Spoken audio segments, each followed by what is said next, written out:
जय जगन्नाथ फ्रेंड्स, मो छात बगीचा को आपण मानक अनेक अनेक स्वागत। छात उपरे जदि आमे बगीचा करिया पे जाउचे, प्रथमे आमे जो कुंड गुड़िकर माटी भरिकी गछ लगेबा से कुंड गुड़िकर सिलेक्शन करिथाउ। आउ से गुड़िक केमती एकदम लाइट वेट हबो से चिंता आम मुंडरे थाए। सेथिपई आमे ग्रो बैग मध्ये व्यवहार करिथाउ। आउ से कुंड गुड़िक भितर गोटे बहुत भल ऑप्शन होउची ये थर्मोकूल पेटी। एगुड़िक तो सोलर तैयारी सोल पेटी एगुड़िक एकदम लाइट वेट होता है। आउ एथिरे बहुत भल परिमाण रे माटी मध्य धरी थाए, गछटी मध्य बहुत भल भाव में बढ़ी थाए। थर्मोकूल पेटीर व्यवहार करिकी आपण छात उपरे शाग पनीपरिया आरंभ करी फूल फल पर्यंत सब प्रकार गछ लगे पारे। एमती कि बड़ बड़ फल गछ मध्य आपण थर्मोकूल पेटी लगे पारे। थर्मोकूल पेटी रे आमे केमती माटी भरिबा केमती गछ लगेबा से विषय आज वीडियो रे शेयर करी। एठी मु गोटे थर्मोकूल पेटी नहींची आउ सेथिरे होल कर नहींची।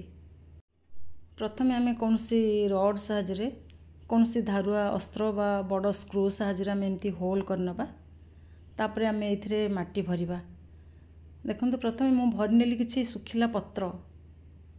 ये सुखिला पत्र बा अमृतभंडार पत्र एवं तल बगीचार मोर सब जो लगी लता जातीय गछ गुड़िक जह्नी छचिंद्रा आउ से लटा गुड़िक से गुड़ाक मु संग्रह करके रखी नहीं अखारे। देखिपे सुखी जाइए एवं किछि पत्र मध्य अधा डिकम्पोज हो जाइए। भाव में बगीचार जहाँ कि सब सुखिला पत्र बाहरी थाए ताकू मु रखिनिए एवं बड़ बड़ कुंड भरला बेले ताकू तले दे दिए। यही थर्मोकूल पेटी रे कंचा घास सब मु भरी नहीं। ये अधा डिकम्पोज हो जाइए। किछि दिन तले बगीचा सफा होता से गुड़ाक मु रखी नहीं दुईटा थर्मोकूल पेटी रे तले भाव में कंचा घास दे देइछि। सुखिला पत्र कंचा घास यही सब द्वारा थर्मोकूल पेटी अधा भरीगला। बर्तमान आउ अधा आमे माटी भरिबा। यही भाव में थर्मोकूल पेटी भरिबा द्वारा आमर लाभ कौन हम ना, प्रथम कथा होची कम परिमाण रे माटी दरकार हबो।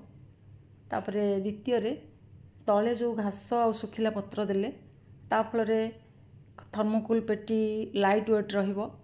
कंचा घास आ सुखिला पत्र ये बहुत बढ़िया फर्टिलाइजर काम करिवो। जेतेबेले आमे ऊपर गछ लगेबा गछटी बढ़ी बढ़ी ता चेर जेतेबेले तलकू जीवो सेतेबेले सेगुड़िक अधा डिकम्पोज होइथिला पुणी भल भाव डिकम्पोज होइजिवो। सेतेबेलकू सेगुड़िक गोटे खतर परिणत होइकी गछ को न्यूट्रिशन जोगेइबो। एई भाव में मु माटी भरी नेली। माटी भरिकी किछि दिन ताकू मु रखी नेइथिली। किछि दिन खरा दुई तीनटा खरा खाइला परे तापरे वर्षा खाइला परे देखुन माटी केते भल भाव सेट हो जाइछि। वर्तमान ये आमे गछ लगेबा।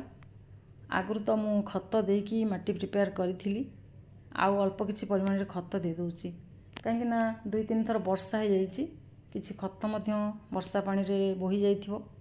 वर्तमान आउ टिके किछि खत देइकिरी से खतटा को माटी रे भल भाव मिक्स करनेबी आउ सेही माटी रे मु गछ लगेबी। माटी केते हल्का हेछि देखंतु, बहुत हल्का भुरभुरी बाली मिसा खत मिसा गोटे न्यूट्रिशन भरपूर माटी मु प्रस्तुत करछि। खत गुड़िक माटी रे मिसैया समय देखिपे माटी गुड़िक केते भुरभुरी हेछि। माटी गुड़िक जदि चिकिटा माटी हेथिबो हार्ड माटी हेथिबो ताले एमती कोड़ा खोसा करिया समय माटी गुड़िक परस्पर सहित लागिकी मेंचा मेंचा हेकि रहइबो, टेला टेला हेकि बाहरिबो। भल भाव में माटी प्रस्तुत करनेली। वर्तमान एथिरे गछ लगेबी।